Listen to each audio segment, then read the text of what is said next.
Welcome to segment 5 of Governance Building Your Best Board. My name is Margot Crawford, and I'm pleased to be speaking with you on the topic of segment 5, which is about feedback and evaluation and succession planning. Feedback and evaluation. How do we maximize the board's contributions? I will tell you in terms of good governance that this is not just on trend, it is becoming a standard practice in most boards that the board will self-evaluate. It's very important to reflect back on how you have operated as a board and ensure that you're reaching beyond just your inner circle to get that feedback. This is what is going to help you commit to the goal of having good governance beyond just the day-to-day activities. And I think it's really important to help boards operate effectively, change routines and practices that they might not be aware of or just ignoring. So when and how to provide feedback? First of all, board self-evaluation and board evaluation, I'll put those together. These are activities that should happen on an annual basis so that it's not, and it's very important that it happens on an annual basis, but declaring that also does not make it a unique instance that puts concern and fear into people that something's going wrong and therefore we're doing it. Having it as part of a routine normalizes it, and it's a good practice that you constantly do it so nobody's feeling singled out in any way, that this is something that we do regularly. And in fact, when you're recruiting board members, you let them know that this is part of our routine. We do it every single year, and we have a standard process, and we undertake it. We commit to doing it. So how to provide feedback is tricky, but I would say there's a lot of materials, and we provide some sample resources here that you can look at. There's many other resources, I'm sure CERC and provincial organizations, and you can go on other sites to see how board evaluations are done. You don't necessarily have to hire someone. I don't recommend that. That's not realistic for a sport organization, but you do want to create some confidentiality and anonymity in the process.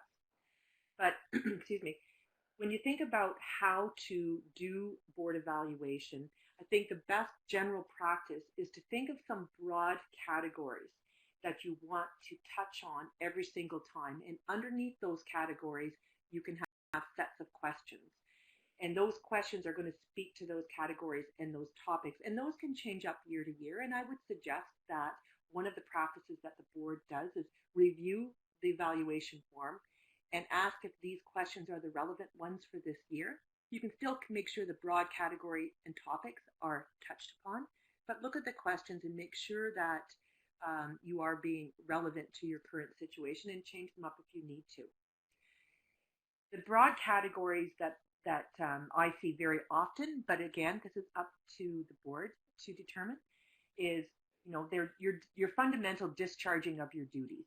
And you can really look to your terms of reference for this, go back to it and say, look, as a governance board, these are the terms of reference, and it can be done at the committee level as well, I should say, where we indicated how we were going to do, what decisions we're going to make. So look on that and ask questions. Did we make timely decisions? Did we have good financial oversight? And this evaluation, behind each question, you can have just a very simple rating. And you can have two elements. You can do a self-evaluation in that, and you can do a general board evaluation. I do not recommend people evaluate other individual board members. I think you look at yourself as a whole on the board, as a group, how you're operating, and how you self-evaluate as an individual, how you identify how you feel you're performing. The other elements, the other categories are procedural. So how do you operate? Do you have timely meetings? Do you have minutes? Do you have a good strat plan? Do you have materials provided in advance? Go into those things that when you think about a good, an effective board and operating well, and if you look at all the previous segments, I think it points to those elements. Evaluate, are we doing things well? Do we cancel meetings? Do we let meetings go a lot longer than we hope to do? And be critical of that. In the self-evaluation, like I said, you can have self-evaluation and board evaluation on each of these topics. You can have a very specific segment, which is just the self-evaluation, and looking at yourself as an individual, and ask the question of yourself. Do I feel I ask questions and I participate well on the board? Am I prepared? Do I contribute? Is it, am I timely? Am I following up? And then again, from the board perspective, the same questions. Do we feel that the board generally is prepared going into meetings? Is there good contributions? Is there good timeliness and follow-up? The next category I would suggest are suggestions for improvement, just leaving this open and broad around what are areas we really think that we can improve on. What are some of the apparent things that seems to come up, and get that solicited. This is also a good opportunity for you identifying two other elements around that we'll speak to after around succession. It's gaps on the board. So you should use this opportunity to ask individuals, what do you think are some of the critical gaps we have on the board? What seems to show up? And it's a good opportunity to identify for the future skills matrix what you want to fill. As well as, what is people's own individual interest in, what can they do to help fill those gaps? So, use the opportunity as you are surveying your board to get information that's going to inform other elements. In terms of who, clearly this is done at the board level. I think it's very, very important that you reach outside of your board. And to do this, you want to make sure you have a single person who is orchestrating this questionnaire. Oftentimes it's the chair. It doesn't have to be the chair. You can have, if you have a paid staff, and it can be a member, if you have an executive director or someone like that, where the information is going to flow through to that one person. But you're inviting people, and I would say in a sport organization, it's important to have transparency and access broadly. So, you can invite people if they are interested in participating, give them the information. Be clear to let them know that information is going to be confidential, as well as the findings are not going to be detailed. It is going to be a summative report. So you're not going to say, we've gotten all this information on this, from identifying any one person. It is going to be summative. And I think that's very, very important to get people to really engage in the process. By no means is this meant to be any sort of witch hunt. It's to get good constructive feedback. So use simple forms, create the process, who is going to lead it, who is going to collect the information, how you're going to gather it, when, and what type of report is going to be done. You don't want to go and solicit interest and get feedback from a broad community and say, we're going to be publishing all of these results next week. Or even if you're going to publish it at all, it can't just stay private in the board, and that's what the intention is. It's just to get feedback, and we're not publishing it at all, and that's perfectly fine.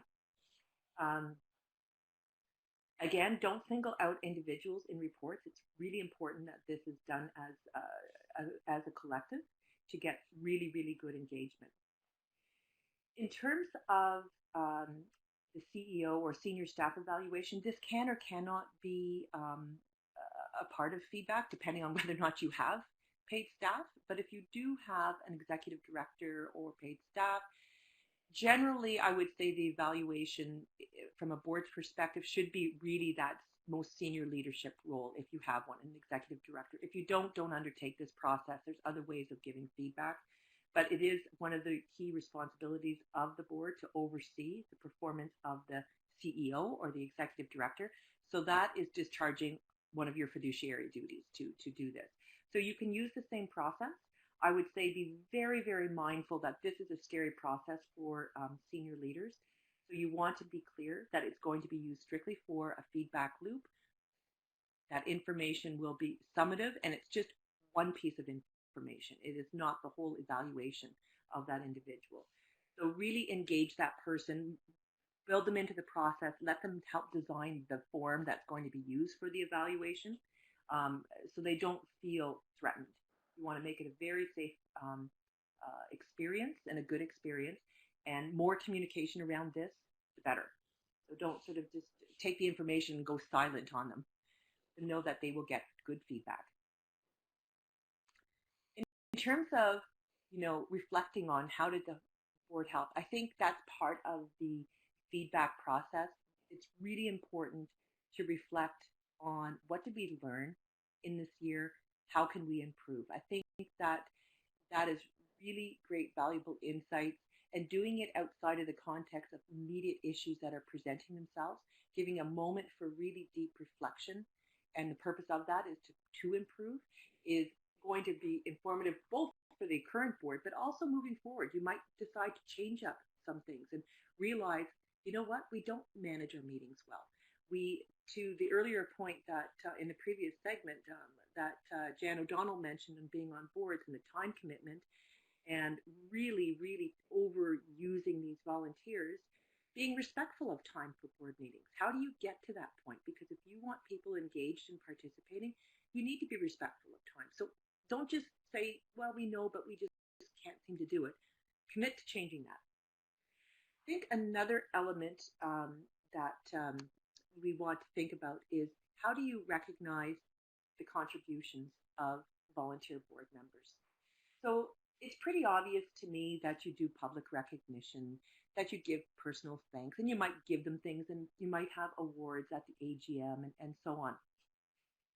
You know, I think that one thing that gets overlooked, and I've seen it work extremely well, is the idea that people who participate on boards, particularly in sport organizations, are passionate about the sport, they're passionate about their clubs, they're passionate about the legacy and being part of that legacy.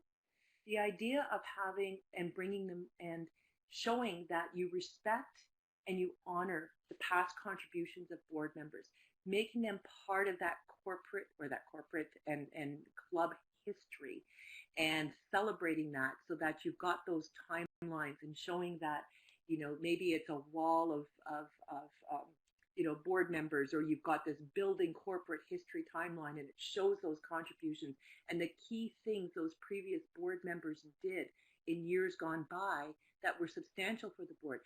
Seeing that this organization celebrates those contributions lets people know that they're going to be part of that legacy. And I think sometimes that's the biggest reward people can get. You know, obviously, the near-term thanks is necessary, but people do this because they're passionate and they're giving their time, and they want to be part of that history and legacy. So show that you celebrate those past contributions, so people know they are going to be part of the history. And I think that that's a really, really important, low cost, easy to do thing. Okay, so just moving on briefly into succession planning. The previous segments, if you followed all of the, you know, some of the tips and some of the processes and things to think about, I think your succession planning is going to be hopefully well planned, and you'll be thinking through this.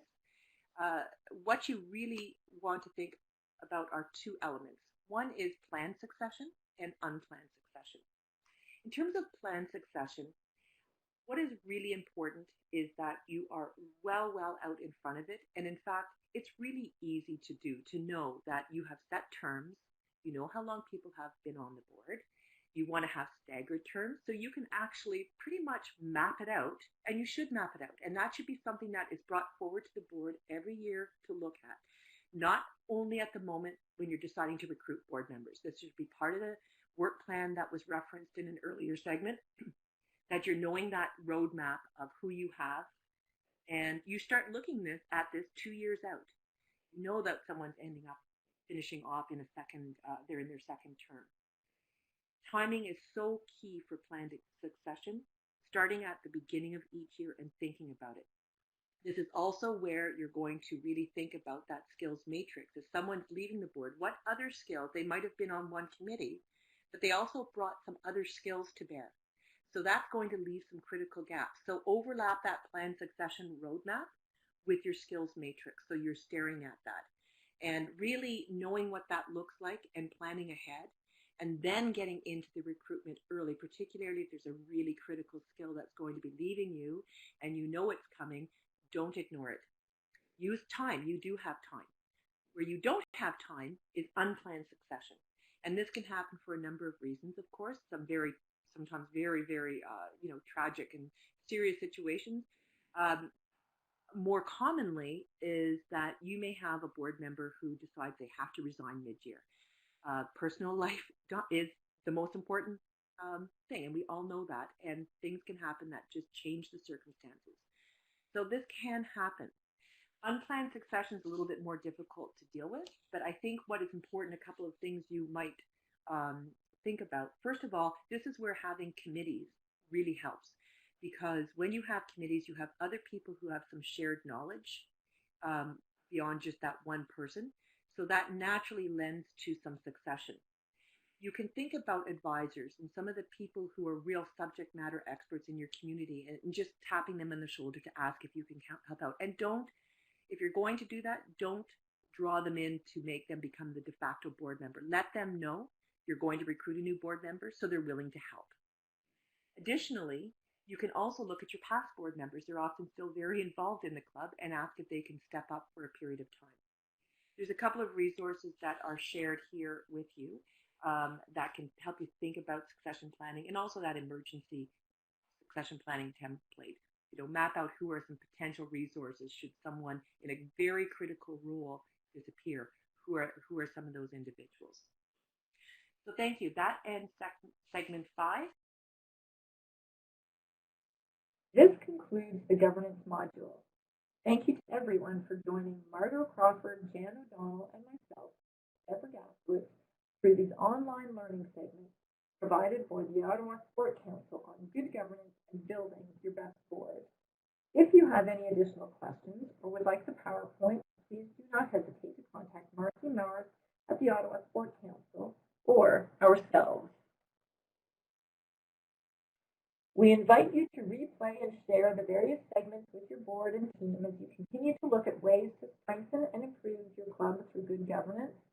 We also invite you to check out the available resources provided with the different tools and templates that can be directly applied to helping you with your governance.